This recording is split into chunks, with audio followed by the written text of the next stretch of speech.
안녕하세요 여러분. 오늘의 흥미로운 기사 내용은 그녀의 마른 영상은 틱톡을 분열시켰습니다. 그리고 미국 연방부채 급증에 대한 정치적 무관심과 그 배경에 관한 것입니다.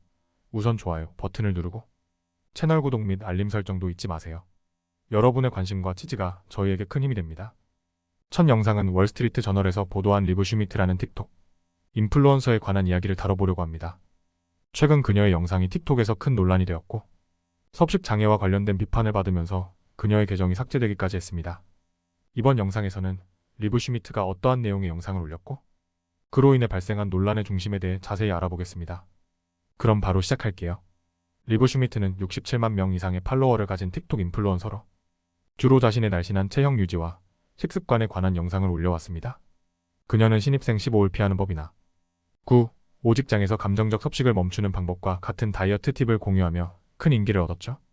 그녀는 체중 감량과 식단에 대한 조언이 시청자들이 원하는 것이라고 설명하면서도 스스로는 건강이나 피트니스 전문가가 아님을 분명히 했습니다.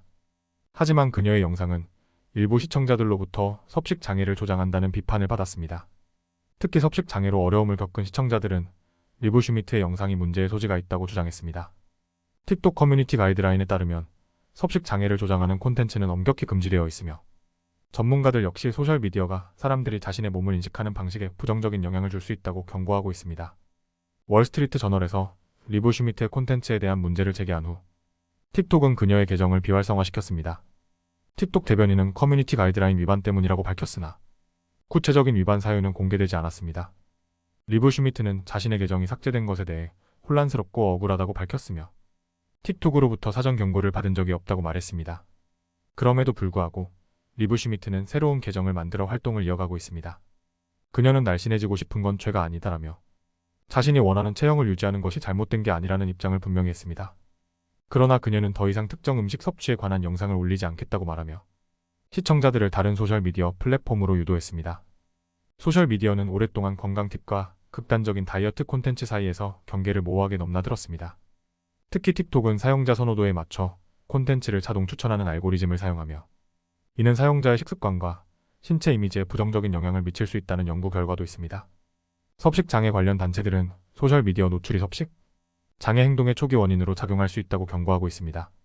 리브 슈미트는 자신이 직장 여성들을 위한 실용적인 다이어트 조언을 제공해왔으며 많은 팔로워들이 그녀의 조언을 통해 긍정적인 변화를 경험했다고 주장합니다.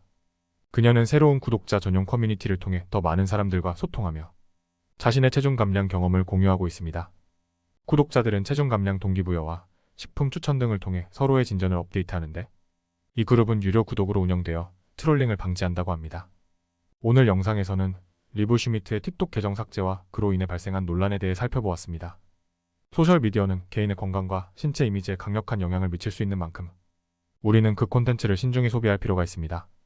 다음 영상은 미국 연방 부채가 급증하는 상황에 대해 다뤄보려고 합니다. 월스트리트 저널에 따르면 현재 미국의 부채는 역사적인 수준에 도달했지만 정치인들은 이에 대해 진지한 해결책을 내놓지 않고 있습니다. 왜 이런 현상이 발생하고 있는지 그리고 대선 후보들이 이 문제에 대해 어떤 입장을 가지고 있는지 살펴보겠습니다. 현재 미국 연방정부의 부채는 28조 달러를 넘어서며 이는 미국 GDP의 거의 100%에 해당합니다.